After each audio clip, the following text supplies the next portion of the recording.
அங்குலனின் பக்தி.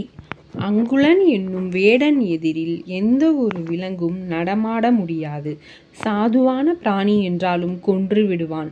அப்படிப்பட்ட அங்குலனுக்கும் இறைவன் அருள் புரிந்தார். ஒரு நாள் அங்குலன் தான் வழக்கம் போல் வலைகளை விரித்துவிட்டு காத்திருந்தான். ஆனால் அன்று ஒரு சின்னஞ்சிறிய அணில் கூட அகப்படவில்லை. பசியோடு பகல் பொழுது போனது. காலை முதல் எதுவும் கிடைக்கவில்லை. வெறுங்கையோடு வீட்டிற்கு போனால் மனைவி பிள்ளைகளின் முகத்தில் எப்படி விழிப்பேன் என நினைத்தவன் இரவு இங்கேயே ஏதாவது ஒரு மரத்தின் மீது தங்கி காலையில் போக வேண்டியதுதான் என்று நினைத்தான். பின் ஒரு மரத்தின் மேலேறி உட்கார்ந்தான். அது வில்வ மரம் என்பது அவனுக்கு தெரியாது. அந்த மரத்தின் அருகில் உள்ள ஒரு குளம் இருந்தது. இரவு நேரத்தில் ஏதாவது விலங்குகள் குளத்தில் நீர் குடிக்க வரும், அடித்து விடலாம் என்ற எண்ணத்தில் தோளில் இருந்த வில்லை எடுத்து அங்குலன் குளத்தை பார்த்து கொண்டிருந்தான்.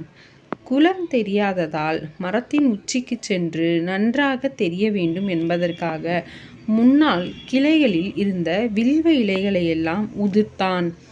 அவை அனைத்தும் மரத்தின் கீழே இருந்த சிவலிங்கத்தின் மேல் விழுந்தது.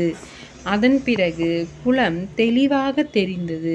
நேரம் போனதே தவிர ஒரு விலங்கு கூட வரவில்லை. ஆனால் அங்குலனுக்கு தூக்கம் வந்துவிட்டது. இப்போது பார்த்து தூக்கம் வருகிறதே, தூங்கி கீழே விழுந்துவிட்டால் உணவு தேட வந்த நான் விலங்குகளுக்கு உணவாகி விடுவேனே, தூக்கத்தை விரட்ட என்ன செய்யலாம் என்று எண்ணிய அங்குலன் மரத்தில் இருந்த வில்வ இலைகளை பறித்து ஒவ்வொன்றாக கீழே போட்டான். அவையெல்லாம் கீழிருந்த சிவலிங்கத்தின் மீது விழுந்தன. பொழுதும் புலர்ந்தது. ஒரு விலங்கு கூட அகப்படவில்லை. பகல் முழுவதும் உண்ணாமலும் அதனால் இரவு தூங்காமலும் வீடு திரும்பினான். அந்த நாள் சிவராத்திரி என அறியாமலேயே அங்குலன் செய்த செயல்களை சிவன் சிவராத்திரி வழிபாடாக ஏற்றுக்கொண்டு அவனுக்கு அருள் புரிந்தார்.